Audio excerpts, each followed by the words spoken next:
Hello, we are watching the news broadcast daily and following today's headlines. President Trương Tấn Sang visits Đồng Tháp province and sees the building of new rural areas there.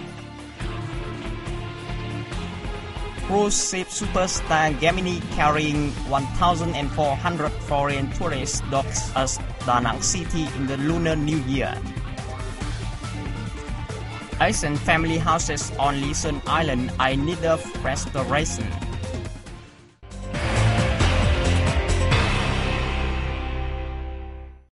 President Trương Tấn Sang on February 13th made a Lunar New Year visit to the Mekong Delta province of Đồng Tháp. He also inquired into the building of new rural areas in the locality. We have more. Sang visited Hoa An commune, an exemplary new rural area in Đồng Tháp. He said relevant agencies need to help local people fully understand the real benefits they can reap from the new rural area building program and persuade them to directly monitor facilities to be built for them. Sang urged local people to be creative in implementing the program using the orientations provided. He was informed that from 2011 to 2012, street lighting was erected on more than 200 kilometers of rural roads. Over 200 bridges were built or repaired in the locality.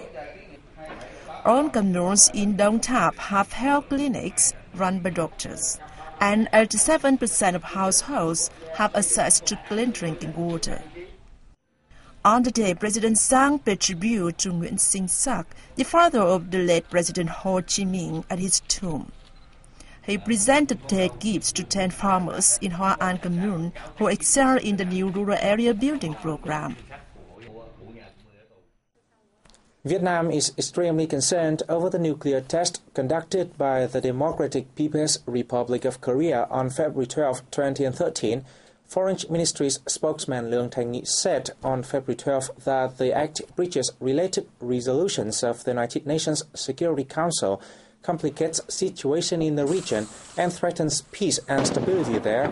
He called on related parties to keep calm and solve issues on the Korean Peninsula peacefully.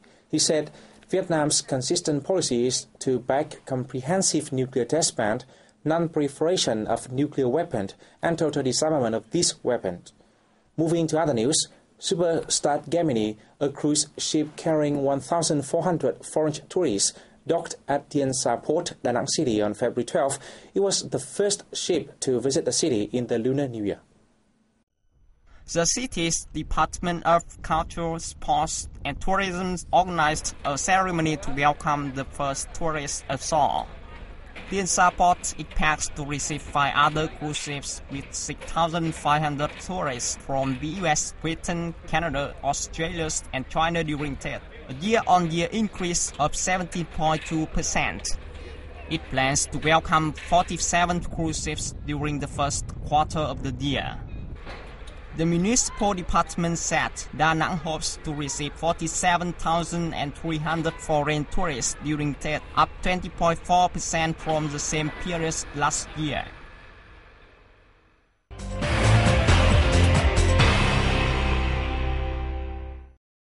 Vietnam is likely to cope with many challenges this year. It is the third year of Vietnam's 5-year plan, but many of its targets have not been met. Besides, experts predict that the recovery of the global economy will be slow in the year. We find out what they say. Vietnam's economy is expected to face many challenges this year. The growth of the world's economy was lower than forecast in 2012. Vietnam's economy suffered as a result, with GDP growth of over 5%. However, a number of international organizations in Vietnam said that 2012 demonstrated the Vietnamese government's great efforts to stabilize the macroeconomy. There have been many achievements in 2012. We all know that inflation has come down quite significantly. In 2011, inflation was almost 23%. At the end of 2012, also as inflation has come down, the level of interest rates in the economy, the policy rates, the lending rates, the deposit rates, all have come down, which makes it easier, or at least the price at which people can borrow from the banking system has come down. A tighter monetary policy has curbed inflation, but on the other hand, it has reduced domestic consumer demand and increased the volume of stockpiled goods. Bad debts remain high, and the majority of businesses have not been able to access capital despite improvements. Experts say Vietnam's economy is vulnerable, which requires the government to stimulate economic restructuring in the country. And reforms must be deliberate, well thought through, and appropriate to the implement the resources. So my message is that for 2013, it will be a year for taking action. We are seeing these things in Europe. We have seen these things in the past in Asia. But countries which are able to take strong measures in the short run and are able to take the difficult measures come out stronger, building the foundations for solid growth over the long term. And we know that Vietnam has very strong potential. According to World Bank, Vietnam is a low-middle-income nation with an annual average per capita GDP of more than $1,000. Country Director of the World Bank in Vietnam, Victoria Qua Qua, says, if Vietnam does not improve its economic competitiveness and shift from a low value-added production to a high one, it will be difficult for Vietnam to get out of middle-income trap. A slow recovery is expected for the global economy in 2013. In the third year of Vietnam's socio-economic 5-year plan, many of the country's targets have not been met. However, experts still believe in the potential of Vietnam's economy.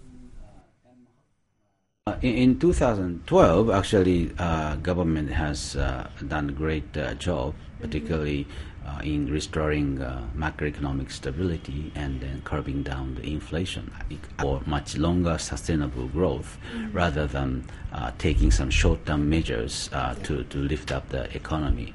You know, one of the things that you see when you look at Vietnam's export numbers recently is that Vietnam has stood out, even in the region, as a country that has continued to enjoy significant export growth, both last year and this year.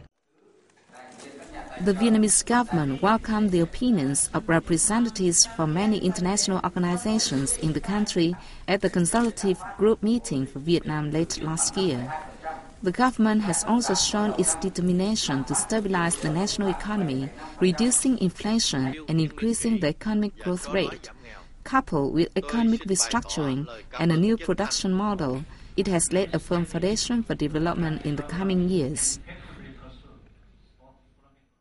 Asian houses belonging to families on Lý Sơn Island in the central province of Quảng Ngãi preserve valuable evidence and documents on the national sovereignty of Hoàng Sa archipelago. Hundreds of years have gone by, and now the houses are in need of restoration. This is the 150-year-old house of Dương Quang Định family in Tây Village, An Hai Commune. His family lives in the ancient house and worship their ancestors. Many of them used to serve in the fleet that patrolled Hoàng Sa, Bắc Hải, North Sea. Parts of the house have been damaged by time. This house was built 150 years ago. My family spends about 20 million VND each year on repairs. We worshipped our ancestors here. Many of them used to sail in Hoàng Sa and Trung Sa archipelagos. Võ Hiền Đạt is the only artisan on Lý Sơn Island who can make boats modeled after those used by the Hoàng Sa fleet. After 80 years in the ancient house that is tormented by its continual degradation, his house is also more than 150 years old. We will continue to restore the house because it bears our country's cultural identity. We hope that the state will provide financial assistance to preserve the old house. Lý Sơn has 24 ancient houses.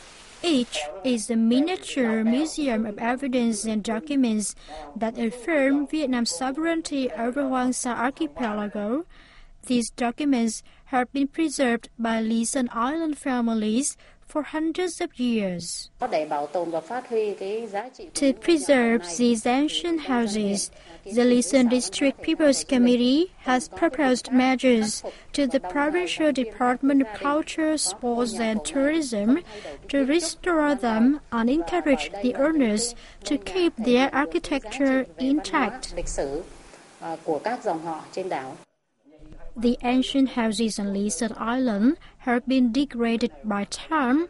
The local families need assistance from relevant agencies so that the houses and valuable Hoàng Sa fleet documents can be preserved. And that is the end of our news today. Thanks for watching and see you next time.